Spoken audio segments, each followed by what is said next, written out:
สบายดีท่านผู้ชมที่เคารพตอนรับท่านผู้ชมเข้าสู่ข่าวภาคเที่ยงจากของข่าวโทรภาพแห่งชาติลาวพบกันในเที่ยงของวันพุธที่24ธันวาคม2025หับนาทีรายงานข่าวภาคนี้ข้าพเจ้าสิริวัลย์ผลเยี่ยมท่านผู้ชมข่าวภาคเที่ยงในวันนี้เราก็มีหลายข่าวที่สำคัญมานำเสนอทั้งข่าวภายในข่าวต่างประเทศพร้อมด้วยข่าวกีฬาท่านวันนี้ไปที่กองประชุมสามัญครบคณะกรรมการศูนย์กลางแนวลาวสร้างชาติครั้งที่5สมัยที่11ได้จัดขึ้นในตอนเช้าของวันที่24ธันวาคม2025ภายใต้การเป็นประธานของสหายศิลวงศ์ขุดไพฑูรย์กรรมการกรมการเมืองศูนย์กลางพรรคเลขาคณะพรรคประธานศูนย์กลางแนวลาวสร้างชาติที่ประชุมได้พางห่างบทรายงานสรุปตีราคาการปฏิบัติเวียกงานระยะผ่านมาและทิศทางแผนการต่อหน้าและบรรดาทานผู้แทนกองประชุมได้พร้อมกันค้นคว้าประกอบคำคิดคำเห็นบรรดาเนื้อในสำคัญเป็นต้นการตีราคาผลการเคลื่อนไหวรอบด้านเวียกงานแนวลาวสร้างชาติประจำปี 2025 และทิศทางแผนการจุดสูงประจำปี 2026 โดยเฉพาะแมนกองประชุมใหญ่ผู้แทนแนวลาวสร้างชาติทั่วประเทศครั้งที่ 12 ตีราคามักผลของการปฏิบัติแผนพัฒนาองค์การแนวลาวสร้างชาติประจำปี 2025 และทิศทางแผนการปี 2026 โดยได้กำหนดคาดหมายสู่ส่วนในต่อหน้าซึ่งจะเพิ่มทวีการเต้าโฮมความสามัคคีเป็นปึกแผ่นแน่นหนาของปวงชนทางชาติทั้งเป็นการสมทบกับองค์การจัดตั้งของภาครัฐและภาคของภาคและรัฐองค์การภาคีบรรดาการจัดตั้งสังคมเพื่อช่วยหนุนซึ่งกันและกันพร้อมกันจัดตั้งปฏิบัติแนวทางนโยบายมติคำสั่งต่างๆของพรรคระเบียบกฎหมายในการแก้ไขบรรดากฎปรากฏการณ์ย่อท่อในสังคมปรับปรุงกฎหมายและนิติกรรมเกี่ยวข้องของแนวลาวสร้างชาติให้ถูกต้องสอดคล้องกับมติของพรรครัฐธรรมนูญและความเพียงพ้องต้องการของหน้าที่การเมืองในระยะใหม่ผันขยายเนื้อใน4เสริมสร้างของแนวลาวสร้างชาติให้ปรากฏผลเป็นจริงยิ่งขึ้นปลุกระดมคนควยสร้างเศรษฐกิจเพิ่มรายรับและเสริมขยายสิทธิเป็นเจ้าของประชาชนและสร้างเงินขายสุกยูให้ประชาชนได้มีส่วนร่วมในการคุ้มครองรัฐคุ้มครองสังคมให้หลายขึ้นกองประชุมยังได้ปรึกษาหารือเวียกงานสำคัญเพื่อเกี่ยมความพร้อมในการดำเนินกองประชุมใหญ่ผู้แทนแนวลาวสร้างชาติทั่วประเทศครั้งที่ 12 ตีราคาผลการเฉลิมฉลองวันสร้างตั้งแนวลาวสร้างชาติครบรอบ75 ปีและประกอบคำเห็นต่อห่างข้อตกลงของคณะจัดตั้งศูนย์กลางภาคเกี่ยวกับสร้างตั้งมูลนิธิสามัคคีพัฒนาแนวลาวสร้างชาติพร้อมทางรายงานเกี่ยวกับเป้าหมายที่จะสภาแห่งชาติสุดที่10ประเมินผลและเสนอบุคลากรแนวลาวสร้างชาติสมัยที่ 12 ตื่มอีกห้องว่าการศูนย์กลางพรรคประกาศแต่งตั้งรักษาการขันกรมประกาศพนักงานรัฐกรออกพักการรับอุดหนุนบำนาญและรับฟังการเสื่อมซึมเอกสารสำคัญของพรรคของชาติพิธีดังกล่าวได้จัดขึ้นในวันที่24ธันวาคม2025โดยการเข้าร่วมของสหายเพชรพรหมพิพักษ์กรรมการศูนย์กลางพรรคเลขาคณะพรรคหัวหน้าห้องว่าการศูนย์กลางพรรคมีบรรดาคณะพรรคคณะนำสมาชิกพรรคและพนักงานอ้อมข้างห้องว่าการศูนย์กลางพรรคสหายคำพรสุวรรณแสงหัวหน้ากรมจัดตั้งพนักงานห้องว่าการศูนย์กลางพรรคได้ผ่านข้อตกลงว่าด้วยการแต่งตั้งรักษาการหัวหน้ากรมโดยอิงตามมติตกลงของกรมการเมืองศูนย์กลางพรรคว่าด้วยการจัดตั้งและการเคลื่อนไหวของห้องว่าการศูนย์กลางพรรคหัวหน้าห้องการศูนย์กลางพรรคตกลงแต่งตั้งสหายนางร้อนศรีมีไซห้องหัวหน้ากรมคุ้มครองเงินบำรุงพรรคเป็นรักษาการหัวหน้ากรมคุ้มครองเงินบำรุงพรรคแต่งตั้งสหายนางรจนาศรีวิไลห้องหัวหน้ากรมกฎกาเป็นรักษาการหัวหน้ากรมกฎกาจากนั้นก็ได้ผ่านมติตกลงของคณะเลขาธิการศูนย์กลางพรรคว่าด้วยการอนุมัติให้พนักงานราชการออกพักการรับอุดหนุนบำนาญโดยมีขั้นกรม2 สหายขั้นห้องกรม1 สหายขั้นหัวหน้าแผนก3 สหายและขั้นห้องแผนก1 สหายและในวันเดียวกันนั้นก็ได้รับฟังการเผยแพร่เอกสารสำคัญของพรรคของชาติโดย เฉพาะแม่นมติตกลงกองประชุมใหญ่ครบคณะครั้งที่11ของคณะบริหารงานศูนย์กลางภาคสมัยที่11โดยการเผยแพร่ของสหายเพชรพรหมพิพักษ์ซึ่งสหายได้กล่าวว่ากองประชุมใหญ่ครบคณะครั้งที่11ของคณะบริหารงานศูนย์กลางภาคสมัยที่11ได้ดำเนินในระหว่างวันที่21-24 ตุลาคม 2025ที่ห้องว่าการศูนย์กลางภาคภายใต้การเป็นประธานของสหายทองลุ้นศรีสุริตเลขาธิการใหญ่ประธานประเทศแห่งสปป.ลาวซึ่งกองประชุมในครั้งนี้ได้ค้นคว้าปรึกษาหารือและให้ทิศชี้นำหลายปัญหาสำคัญคือการจัดตั้งปฏิบัติแผนพัฒนาเศรษฐกิจสังคมแห่งชาติแผนงบประมาณแห่งรัฐแผนเงินตราประจำปี 2025และทิศทางแผนการประจำปี 2026การตีราคาผลของการจัดตั้งปฏิบัติวาระแห่งชาติว่าด้วยการแก้ไขความยุ่งยากทางด้านเศรษฐกิจการเงินและวาระแห่งชาติว่าด้วยการแก้ไขปัญหายาเสพติดเวียกงานก่อสร้างภาคพนักงานก็คือการปฏิบัติมติกองประชุมเวียกงานจัดตั้งทั่วประเทศครั้งที่11และทิศทางต่อหน้าการจัดตั้งปฏิบัติเวียกงานป้องกันชาติป้องกันความสงบและเวียกงานการต่างประเทศประจำปี 2025พร้อมนั้นกองประชุมได้วางเวียกงานจุดสุมแต่นี้ฮอดกองประชุมใหญ่ครั้งที่12ของพรรคจากนั้นก็ได้รับฟังการเสื่อมซึมเอกสารของชาติก็คือวันสถาปนาสาธารณรัฐประชาธิปไตยประชาชนลาวครบรอบ50 ปีและวันคล้ายวันเกิดของประธานไกรสอนพรหมวิหารครบรอบ105 ปีตื่มอีกไปที่พิธีเปิดปิดงานแข่งขันกีฬาศิลปะเพื่อต้านยาเสพติดครั้งที่8ศุกร์เฮียน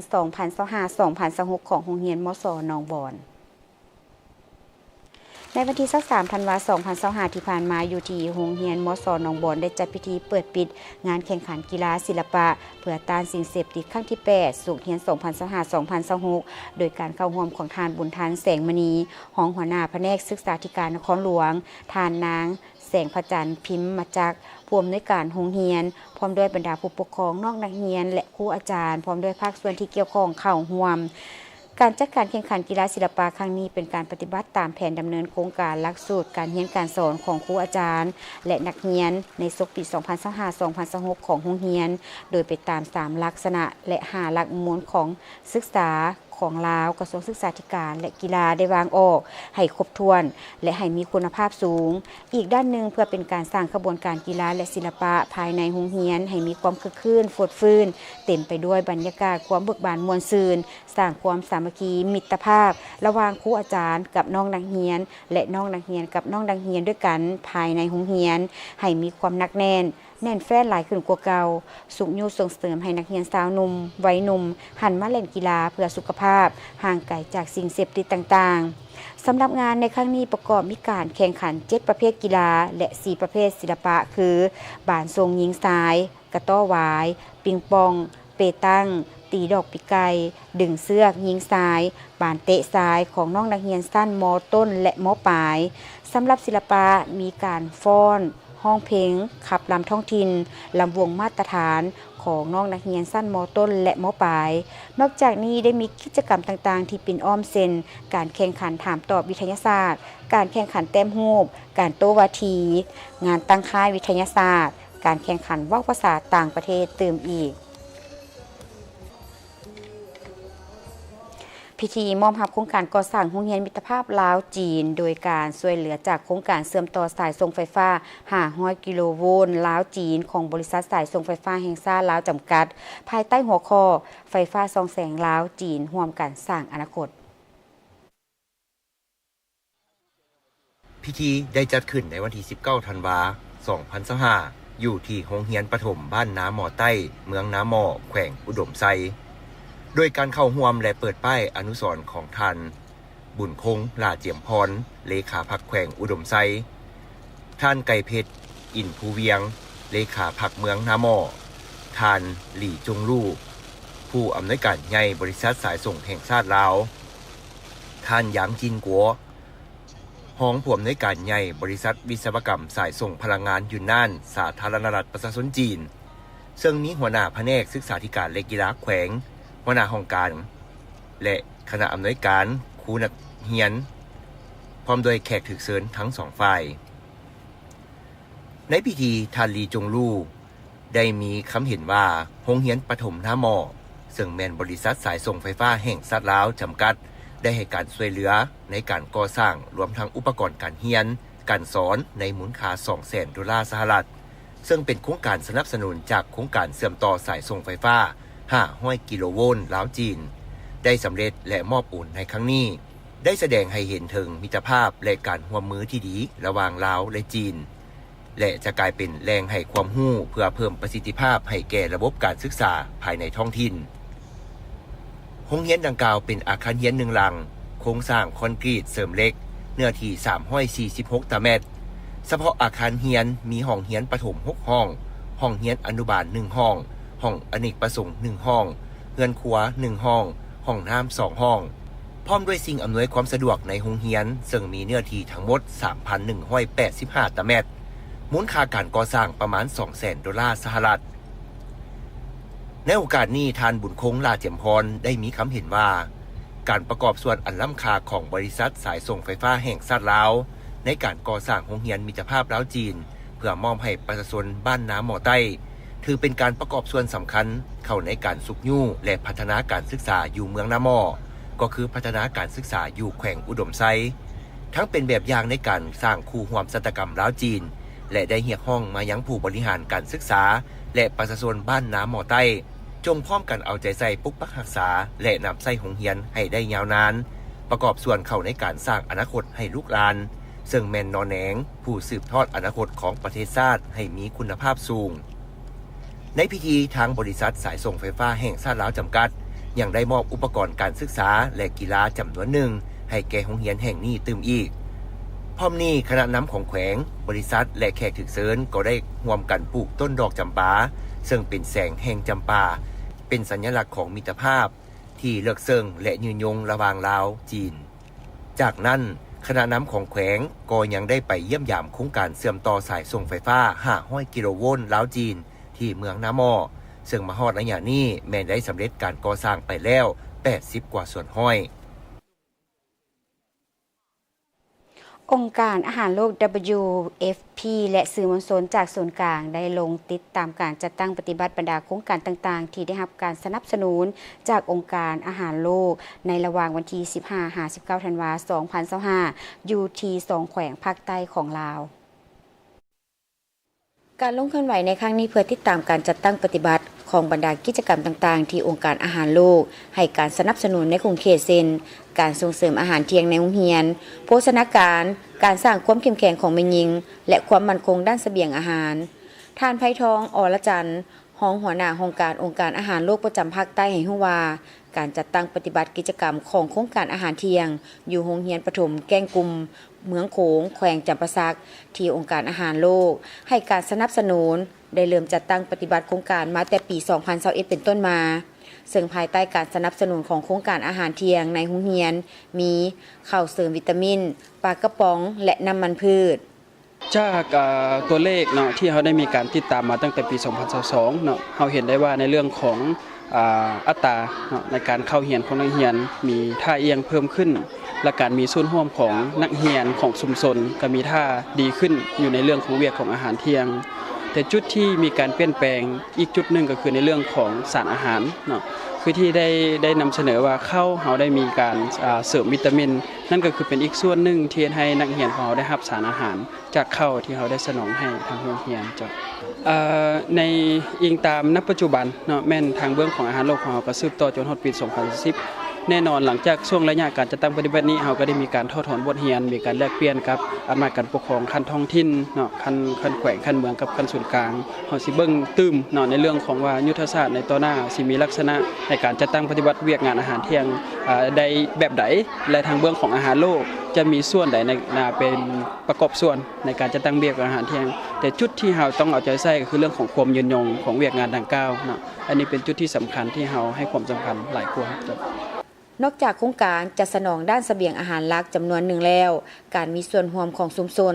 การสร้างความเข้มแข็งให้แก่แม่ครัวและคณะพัฒนาการศึกษาขั้นบ้านแม่นปัจจัยสำคัญในการบริหารจัดสรรอาหารการช่วยเหลืออยู่ขั้นโรงเรียนให้นักเรียนได้รับโภชนาการที่ดีและถูกต้องนี่ฮะก็สิว่าจูนึงนี่เป็นอาทิตย์นึงนี่สิถืออยู่ในจูนึงประมาณ8คนนี่ล่ะสิพัดเปลี่ยนกัน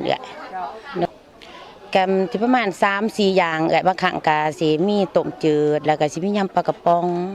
แล้วก็สิมีข้าวผัดคันว่าถือมื้อเฮ็ดข้าวผัดก็สิประมาณนั้นแล้วก็สิมีของหวานเป็นกล้วยเป็นแตงโมจังซี่น่ะโดยแล้ววัตถุที่เขาเอามาปรุงแต่งนี่มันเอามาแต่ไส ถ้าว่าถือจู้ได้มาเฮ็ดจังซี่ก็สิแม่นแบบว่ากาเจียมมาของไผของมันซอยกัน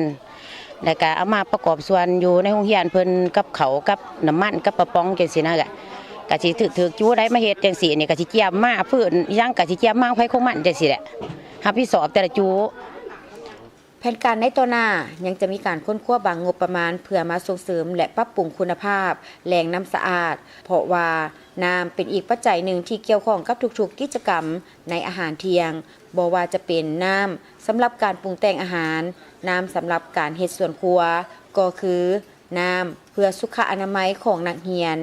ในโอกาสนี้สื่อมวลชนยังได้เยี่ยมยามการจัดตั้งปฏิบัติโครงการที่ให้การสนับสนุนเส้นโครงการกสิกรรมเพื่อโภชนาการและโครงการเสื่อมโยงสาวกสิกรอยู่แขวงเสกองตื่มอีก